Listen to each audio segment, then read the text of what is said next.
تو اللہ نے ہمارے اوپر کرم کیا، ہمیں اللہ نے ایمان بن مانگے دیا۔ ایمان کے بعد جو سب سے بڑی دولت اللہ نے رکھی وہ نماز، جس کو میرے نبی نے دنیا سے جاتے ہوئے کہا تھا الصلاۃ الصلاۃ الصلاۃ۔ دین کتنا ہے؟ ایک بات ہے کہ میری امت نماز نہ چھوڑنا، نماز نہ چھوڑنا، نماز نہ چھوڑنا۔ اور دوسرا، سارا دین دو حصے ہیں، حقوق اللہ، حقوق العباد۔ حقوق اللہ میں نماز سب سے اعلیٰ ہے، تو فرمایا نماز نہ چھوڑنا۔ اور حقوق العباد میں اللہ کے غریب بندے زیادہ مستحق ہیں، تو فرمایا میری امت کے غریبوں پر، میری امت کے غلام نوکروں پر سختی نہ کرنا، نرمی کا معاملہ رکھنا۔ تو ایمان کے بعد ایک نماز کا وہ میں آ جائے، نماز نہ چھوڑ۔ تو نماز بندے اور اللہ کو آپس میں جوڑ دیتی ہے۔ شیطان نے ایک سجدے کا انکار کیا اور ہمیشہ کے لیے، اور اللہ نے ہمارے اوپر کرم کر کے ہمیں 5 نمازیں عطا فرمائیں، اور ہر 2 نماز میں گناہوں کی بخشش کا اعلان فرما دیا۔ کیا خوبصورت بات!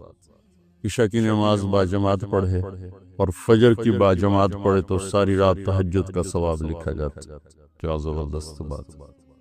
پہلی امتوں کے ذمہ 2 نماز، فجر کی 2 رکعت، عصر کی 2 رکعت۔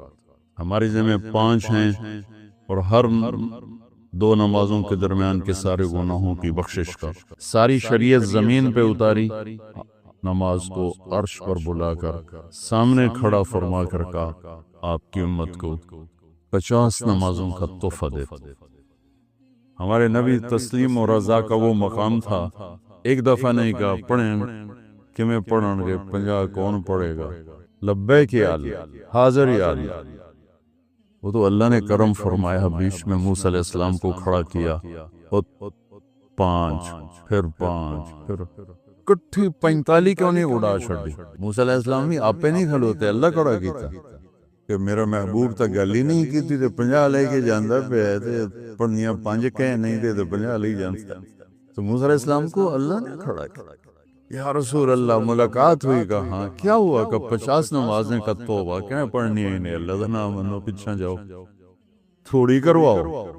تو اب آپ پیچھے آئے تھوڑی کروانے، تو اللہ کہتا چلو 45 کٹ کر دیتی ہیں، 5 ہی دینی تھی تو 5 کم، پھر جی حاضر، پھر موسیٰ واپس 5 5 5 9 چکر، 9 5 45، 9 چکر۔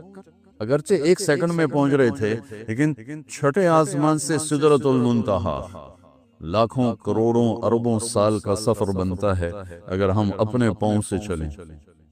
میرے نبی کے لیے کوئی مسئلہ نہیں تھا، لیکن سفر تو تھا۔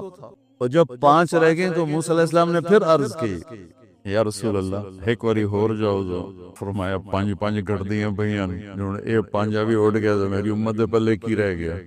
اچھا پھر ٹھیک ہے، میری امت پہ 2 نمازیں فرض تھیں، انہوں نے کوئی نہ پڑھی، انہیں بھی 5 کوئی نہیں پڑھنی ہے جو ویف لو ایسے۔ تو بھائیو، ایمان کے بعد نماز ایک ایسا فریضہ ہے۔ روزہ ٹھیک ہے، بیمار چھڑ دے، مسافر چھڑ دے، چھڑنے کا مطلب ہے بعد میں رکھ لو، بعد میں نہیں رکھ سکتے چلو بالکل ہی معاف۔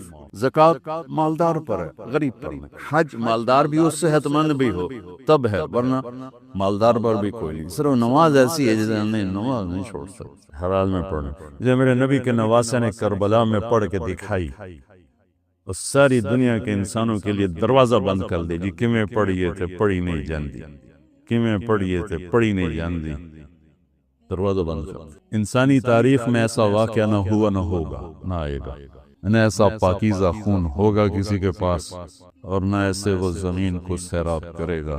اور اس شدت کی گھڑی میں نماز کا سورج کو سورج پہ نظر ہے، بے نماز دا ٹائم تو نہیں آ گیا، نماز دا ٹائم تو نہیں آ گیا، ہو یا سورج ڈھلا، اشارہ کیا زہر جھنڈا بردار رائٹ سائڈ، شمر سے کہو نماز پڑھنے تھے، انہیں آگے بڑھ کے تھوڑا بات کی۔ شمر نے کہا کہ نماز پڑھنے کی کوئی گنجائش نہیں، ہماری تلوار چلے گی۔ تو انہوں نے آ کے عرض کیا کہ نماز کی کوئی گنجائش۔ تو فرماتے چلو ٹھیک ہے، ہم اللہ کو لے جا رہے ہیں، ان کڑی پڑھنے، چلو اللہ اکبر چلنے ہیں۔ اللہ کی قسم اگر میرے نبی کے نواسے نماز نہ پڑھتے تو کوئی فرق نہیں، ان کی ذات پہ کوئی فرق نہیں تھا۔ ان کو جنت کربلا کی وجہ سے نہیں مل رہی، نئی شہادت کی وجہ سے مل رہی. وہ تو ماں کا دودھ پیتے تھے اور میرے نبی نے کہہ دیا تھا حسن اور حسین جنت کے نوجوانوں کے سردار، تو ان کو اس وقت مل گیا تھا یہ سارا ٹائٹل. امت کے لیے پیغام ادھورا چلا جاتا ہے، چھڑی بھی جا سکتی ہے. امت کے لیے پیغام ادھورا چھوڑی بھی جا سکتی ہے. نہیں نماز نہیں چھوٹے کہ آدھے جنگ کرو آدھے نماز پڑھو. آدھوں کو جنگ پہ کھڑا کیا اور آدھوں کو لے کے نماز پڑھی. پھر ان کو جنگ پہ کھڑا کیا اور دوسروں کو نماز پڑھائی، اور اصل سے پہلے سب کے سر کٹ کے نیزوں پہ چڑھ. تو روزہ بیمار ہو چھوڑ دو. ایسے بیماروں کے نہیں ہی رکھ سکتے چلو بالکل ہی معاف کر دیتا. نماز نہیں معاف ہو سکتا. بھائیو اس خوبصورت زندگی تک جانے کے لیے ایمان کے بعد نماز رائز. اس کے بعد 3 کام کر لیں معاشرتی زندگی میں تو انشاءاللہ موٹر وے ہے جنت کا راستہ. صرف 3 کام. ایک سچ بولے، زندگی میں سچائی ہو، جھوٹ نہ بولے، نہ لین دین میں نہ کام میں. میرے نبی نے سے پوچھا گیا یا رسول اللہ مسلمان بزدل ہو سکتا کا؟ ہو سکتا. بخیل ہو سکتا کا؟ ہو سکتا. جھوٹ بول سکتا کا؟ نہیں جھوٹ نہیں بول سکتا. تو ایک ہم سچ بولنے والے ہوں. دوسرا دیانتداری ہو، کسی کو دھوکہ نہ دے. امانت اور دیانت، کسی کو دھوکہ نہ دیا جائے. میرے نبی نے فرمایا یتبع المؤمن علی الخصال کلھا. میرا ایک امتی ہر گناہ کر سکتا. بندہ جو ہے پتھر تو نہیں، فرشتہ بھی نہیں، بندہ ہے کر سکتا ہے. میرا امتی ہر گناہ کر سکتا ہے، 2 نہیں کرے گا. 2 نہیں کرے گا. ایک جھوٹ کبھی نہیں بولے گا، ایک دھوکہ کبھی نہیں دے گا. الا الکذب والخیانہ. یتبع المؤمن علی الخصال کلھا الا الکذب والخیانہ. میرا امتی ہر گناہ کر سکتا ہے، 2 نہیں کر سکتا. ایک جھوٹ کبھی نہیں بول سکتا، ایک دھوکہ کبھی نہیں دے سکتا. تو ساری زندگی کا حسن سمٹ کر اگر کوئی مجھ سے پوچھے مولانا صاحب اسلام کو 2 لفظوں میں بتاؤ، کیڑا وڈا اسلام 3 سپارے 10 لکھ حدیثاں 2 لفظاں اکٹھا کرا. مولانا صاحب 2 لفظوں میں بتاؤ اسلام، تو میرے پاس 2 لفظ ہیں، سچائی اور امانت داری. یہ وہ 2 لفظ ہیں جس سے اللہ نے اپنے حبیب کو ہائی لائٹ کیا، الصادق الامین. آپ کو معلوم ہے ہمارے نبی کو مکہ میں نبوت کے اعلان سے پہلے کہا جاتا تھا الصادق الامین، چونکہ سارا اسلام ان 2 چیزوں میں آ جاتا ہے. اسلام کی تو ایک شکل ہے، کفر کی بے شمار شکلیں ہیں. اگر ساری دنیا کے کفر کو 2 لفظوں میں میں بتانا چاہوں تو میرے پاس اس کے بھی 2 لفظ ہیں، ایک جھوٹ اور ایک دھوکہ. ایک جھوٹ اور ایک دھوکہ. اور میری بدقسمتی ہے کہ میرا دیس جھوٹ میں ڈوب چکا اور دھوکے میں ڈوب چکا. سچے کو ڈھونڈنے نکلو تو بال سفید ہو جائیں گے، شاید ہی کوئی سچا ملے. اکھیاں تھک تھک کے گر جائیں گی، شاید ہی کوئی دیانتدار ملے. فیصل آباد کا بازار ہو یا کراچی سے لے کر سکردو تک کا بازار ہو، جھوٹ کے سوا کچھ نظر نہیں آتا، دھوکے کے سوا کچھ نظر نہیں آتا. میرے نبی وضو فرما رہے تھے، وضو تو صحابہ وضو کا پانی نیچے سے لے رہے تھے. کوئی پی رہا ہے، کوئی منہ پہ مل رہا ہے. تو اب نے فرمایا ایسا کیوں کر رہے ہو؟ ما یحملکم علی ھذا، یہ ایسا کیوں کر رہے ہو؟ تو ان کا حبا للہ ولرسولہ، اللہ اس کے رسول کی محبت میں کر رہے ہیں. تو میری بات توجہ سے سنیں. آپ نے فرمایا میں بتاؤں اللہ رسول سے محبت کرنے والا کون ہوتا ہے، اور میں بتاؤں جس سے اللہ اس کا رسول بھی پیار کرتے ہیں. جانبین کی بات کر دی کہ تمہیں بتاؤں کہ اللہ رسول سے پیار کرنے والا ہے کون، کہ جس سے اللہ اس کا رسول بھی پیار کرتے ہیں. دعا پاسو گل کر چھڑی کہ یا رسول اللہ. ضرور. فرمایا فَلْيَصْدُقِ الْحَدِيثَ إِذَا حَدَّثَ. اللہ اس کے رسول کی بارگاہ میں اس کا پیار سکہ بند ہے جو جب بولے سچ بولے، جھوٹ نہ بولے. پہلے ہی کلی اڑ گئی اپنی. تو فَلْيَصْدُقِ الْحَدِيثَ إِذَا حَدَّثَ، سچ بولے جھوٹ نہ بولے. فَلْيُؤَدِّ الْأَمَانَةَ إِذَا تُؤْمِنَ، کبھی دھوکہ نہ دے، کبھی دھوکہ نہ دے، کبھی بددیانتی نہ کرے، ہمیشہ دیانتداری سے کام کرے. فَلْيُحْسِنْ جِوَارَ مَنْ جَاوَرَهُ، پڑوسی کو ہو برا ہو اچھا ہو، مسلم ہو کافر ہو، اس کے ساتھ اچھا سلوک کرے۔ 3 نشانیاں ہیں، مجھ میں آ جائیں، آپ میں آ جائیں، مستورات میں آ جائیں، اس سے اللہ اس کا رسول پیار کرے گا، اور اس کا پیار بھی معتبر ہوگا اللہ اس کا رسول کی بارگاہ۔ تو 24 گھنٹے کی زندگی اگر میری دین بن جائے، 3 باتیں: سچائی، دیانتداری اور انصاف، عدل۔ جس معاشرے میں ظلم پھیلتا ہے انہیں کوئی نہیں بچا سکتا۔ یہ 3 کام جس معاشرے میں پھیلیں گے، جھوٹ، بددیانتی اور ظلم، اس معاشرے کو ہلاک ہونے سے کوئی نہیں بچا سکتا۔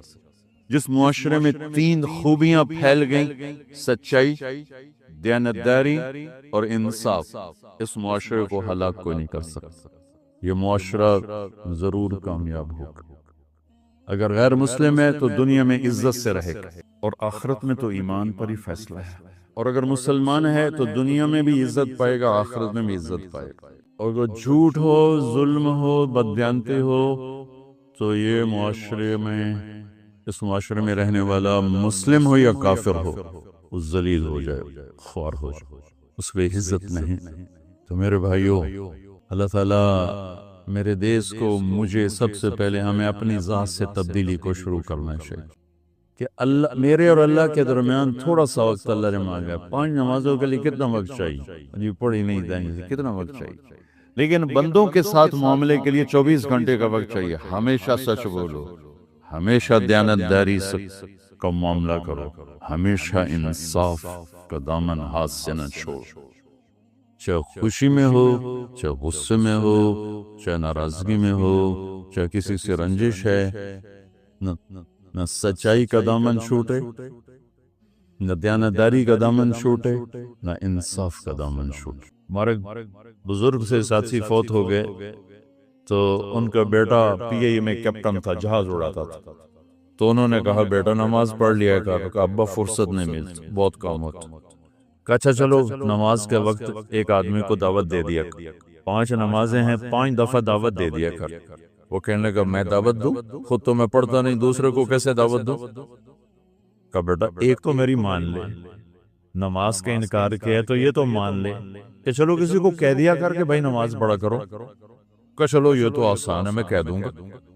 تو اس نے اپنے ابا کی بات مان لی، ہر نماز پہ 1-2 کو کہہ دیتا بھائی نماز پڑھا کرو۔ اس کے والد فوج میں جرنیل تھے، یہ کیپٹن تھا، دونوں کی ملاقات نہیں ہوئی۔ 6 مہینے بعد باپ بیٹا کی ملاقات ہوئی، تو دیکھا تو کپتان صاحب کی داڑھی بھی اور ماتھے پہ محراب بھی۔ انہوں نے کہا بیٹا یہ کیا ہوا؟ کہا آپ نے مجھے پھنسا دیا۔ وہ جب میں لوگوں کو کہتا رہا تو میرے اپنے اوپر اثر ہونا شروع ہو گیا کہ میں اپنے آپ کو ملامت کرنے لگا کہ اوروں کو تو کہہ رہا ہے، خود تو پڑھتا نہیں۔ کہ اس نے مجھے کھڑا کیا اور میں نماز پہ آیا۔ پھر ایک دن شیو کرنے لگا، شیشے میں کھڑا دیکھ رہا تھا، تو میں نے کہا جب اللہ کو سجدہ کر رہا ہوں تو چہرے پہ نبی کی سنت بھی ہونی چاہیے، تو میں نے سیفٹی بھی پھینک دی، میں داڑھی بھی رکھ لی۔ تو تبلیغ کا کام کرتے رہنا، ہم فرشتے نہیں بن سکتے۔ ایک دفعہ ایک آدمی نے میرے پر بڑی چڑھائی کی، تم تبلیغ والے منافق ہو، کہتے کچھ ہو کرتے کچھ ہو، تمہارے قول اور فعل میں بہت فرق۔ جب ان کا غصہ اتر گیا تو میں نے ان سے کہا بھائی 100 نمبر تو اللہ نے بھی نہیں مانگے، آپ کیوں مانگتے ہو؟ اللہ نے کہا ہے فمن ثقلت موازینہ، جس کی نیکیاں بڑھ جائیں گی، گناہ تھوڑے ہوں گے تو پاس کر دوں گا۔ تو 100 نمبر تو اللہ نے بھی نہیں کہا کہ ایک گناہ تیرے کھاتے میں نہیں ہونا چاہیے۔ 100/100 نمبر لے گا تو جنت دوں گا، نہیں تو ریپٹ مار کے جہنم میں ڈالوں گا۔ تو 100 نمبر تو اللہ بھی نہیں مانگا، اسے پتا ہے میرا بندہ کمزور ہے، کبھی گناہ کرے گا کبھی نیکی کرے گا۔ تو وہ کہتا ہے جس کے پاس 51 نیکیاں ہوئیں اور 50 گناہ ہوئے، تولوں گا تو 51 جھک جائیں گے نا، 50 معاف۔ مثال دے رہا ہوں، ہمارے علاقے میں ایک ذمہ دار تھے، وہ فکر بھی بہت کرتے تھے، گالیاں بھی بہت دیتے تھے۔ ادھر سبحان اللہ تیرے فرانے، الحمدللہ کے ساتھ پھکڑ تولتے تھے۔ ساری زندگی وہ ایسا ہی کرتے رہے۔ جب وہ فوت ہو گئے تو کسی نے ان کو دیکھا، تو انہوں نے پوچھا کہ میاں صاحب آپ کے ساتھ کیا ہوا، آپ تو گالیاں بہت دیتے تھے. خود انہیں یہ پوچھ رہا ہے آپ تو گالیاں بہت دیتے تھے، تو آپ کے ساتھ کیا ہوا؟ کہ اللہ تعالیٰ نے میرے ذکر اور میری گالیوں کو تولا تو میرا ذکر بڑھ گیا تو میری بخشش ہو گئی.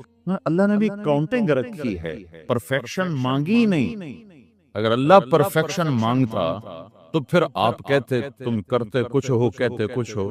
اگر میں کہتا صحیح ہوں تو ایک نیکی تو کر رہا ہوں، اور کرتا نہیں ہوں تو ایک گناہ کر رہا ہوں. کیا بتا میرا رب میرے کہنے کے تو فعل میرے نہ کرنے کو معاف کر. بس ایک صورت میں ہے کام خطرناک کہ اگر میں اس کہنے سننے کو اپنی دنیا بنانے کا ذریعہ بنا لوں پھر خطرناک ہے. تأمرون الناس بالبر وتنسون انفسکم وانتم تتلون الکتاب، وہ یہ آیت.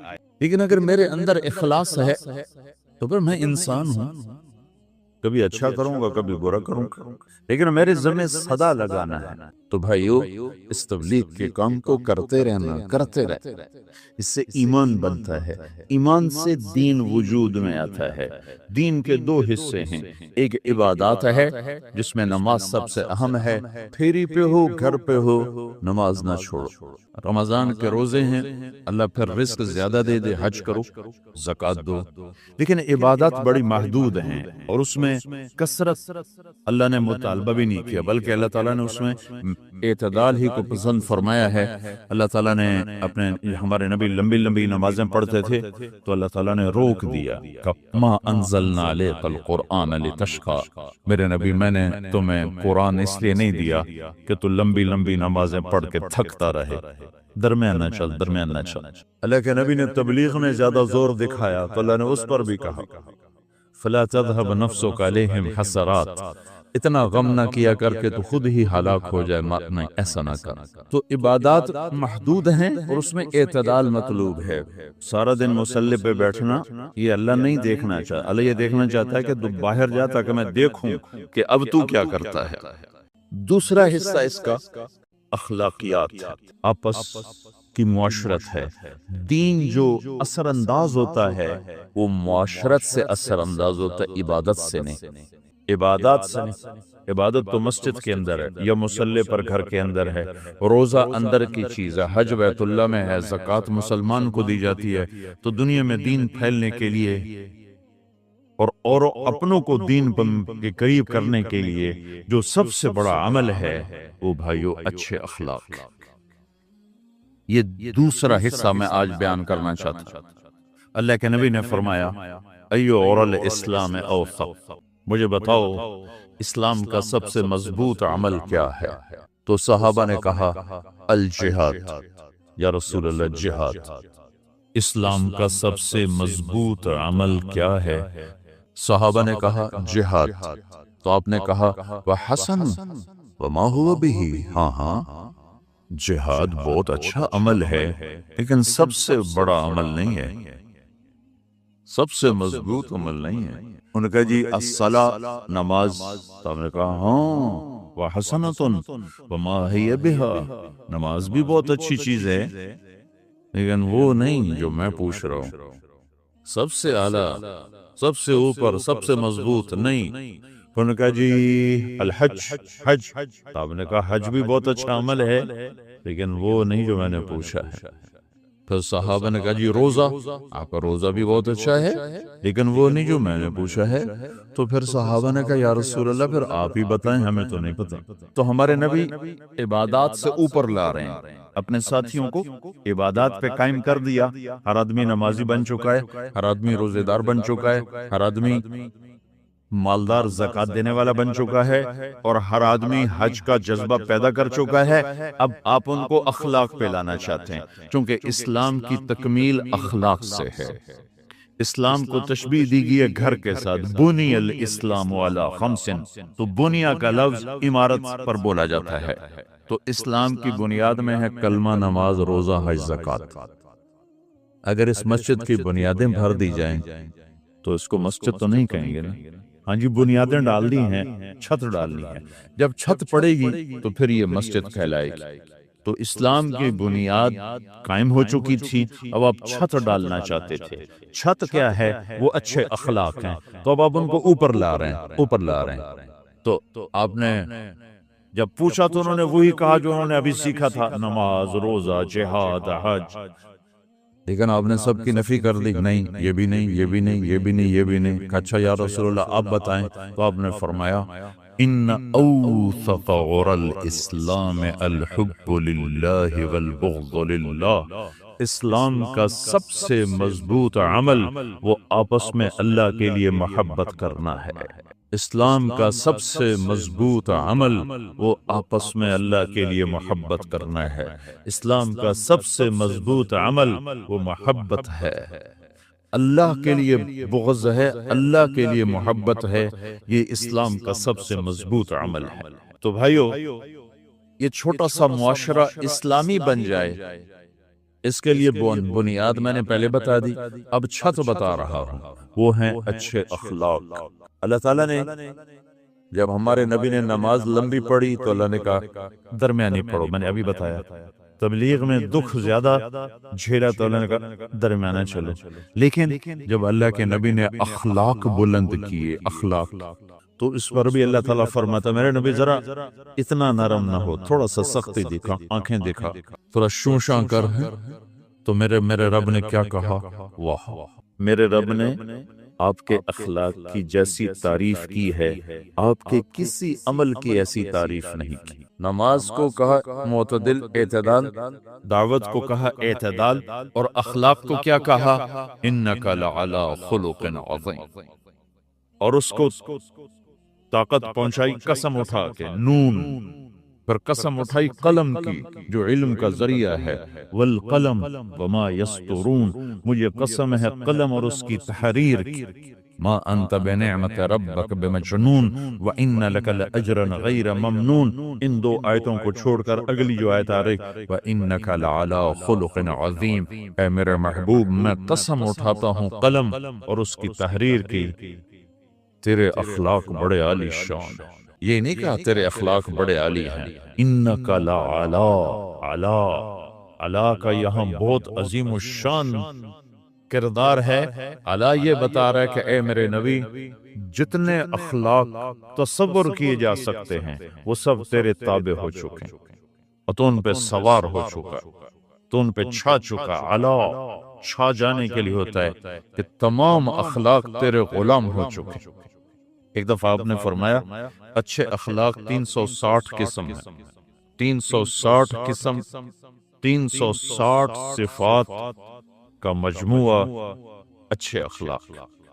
کوئی ایک صفت کسی کو مل گئی تو جنت میں چلا جائے گا. تو ابو بکر رضی اللہ عنہ سامنے بیٹھے تھے، کہنے کہ یا رسول اللہ افی منہا شیء، ان 360 میں کوئی میرے اندر بھی کچھ ہے؟ تو آپ نے کہا تیرے اندر سارے کا سارا، کوئی کمی کوئی پورے. یا آپ نے اور کسی کو نہیں کہا، صرف آپ نے یہ ابو بکر سے فرمایا کہ ابو بکر تیرے اندر پورے اخلاق 360. تو بھائیو، آپس کی محبت اور اچھے اخلاق یہ اسلام کا سب سے چوٹی کا سبق، سب سے اعلیٰ درجے کا سبق. اب ایک حدیث میں جو حدیث جبریل کہلاتی ہے، وہ انسانی شکل میں آ کر پوچھتے ہیں یا رسول اللہ اسلام کیا ہے؟ تو آپ کہتے ہیں کلمہ، نماز، روزہ، حج، زکوٰۃ، یہ اسلام ہے. یہی سوال اب آخری حج کا موقع آ چکا ہے، اب اسلام 9 سال آگے، 10 سال آگے جا چکا ہے اور اس کی شکل مکمل ہو چکی ہے. تو عمر بن عبسہ رضی اللہ تعالیٰ عنہ یہ آخری حج کے موقع پر آپ سے ملتے ہیں اور آ کر یہ آپ سے پوچھتے ہیں یا رسول اللہ مل اسلام. سوال ایک ہے، مل اسلام. شروع میں مدینے کے داخلے کے شروع میں جبریل انسانی شکل میں آتے ہیں اور کہتے ہیں مل اسلام، اسلام کیا ہے؟ تو آپ کہتے ہیں کلمہ، نماز، روزہ، حج، زکوٰۃ. اب یہی سوال 10 سال کے بعد یا 9 سال کے بعد عمر بن عبسہ کہتے ہیں یا رسول اللہ مل اسلام، اسلام کیا ہے؟ تو اب جواب سنو. آپ نے فرمایا اطعام الطعام وطیب الکلام، میٹھا بول بولنا اور کھانا کھلانا. کسی سے میٹھا بول بولنا کتنا عظیم ہے میرے نبی کی، میرے اللہ کی بارگاہ میں، کہ آپ نے فرمایا ابتسامک فی وجہ اخیک صدقہ. تو اگر کسی مسلمان کو ہنس کے مل لے تو یہ بھی تیرے لیے صدقے کا ثواب. صدقہ لکھا جائے گا۔ جبریل کہتے ہیں یا رسول اللہ مل ایمان، ایمان کیا ہے؟ تو آپ فرماتے ہیں اللہ کو ماننا، فرشتوں کو ماننا، نبیوں کو ماننا، کتابوں کو ماننا، تقدیر کو ماننا، موت کے بعد کی زندگی کا اقرار کرنا۔ ان تؤمن باللہ وملائکتہ وکتبہ ورسلہ وبالبعث بعد الموت، یہ ہے ابتدائی جواب۔ اب یہی سوال عمرو بن عبسہ کرتے ہیں 9 سال کے بعد، یا رسول اللہ مل ایمان، ایمان کیا ہے؟ تو آپ نے فرمایا الصبر والسماحہ، صبر کرنا، معاف کرنا۔ سوال ایک ہے، جواب 2 ہیں۔ کیوں کہ جگہ اور نوعیت بدل چکی ہے۔ ابتدائے اسلام ہے تو عبادات بتائی جا رہی ہیں، انتہائی اسلام ہے تو اخلاق بتائے جا رہے ہیں۔ کہ اے عمر، ایمان کیا ہے؟ صبر کرنا، معاف کرنا، صبر کرنا، معاف کرنا۔ تو بھائیو، جو ہمارا معاشرہ بنے گا اسلامی، گھر میں باہر، وہ بنے گا اچھے اخلاق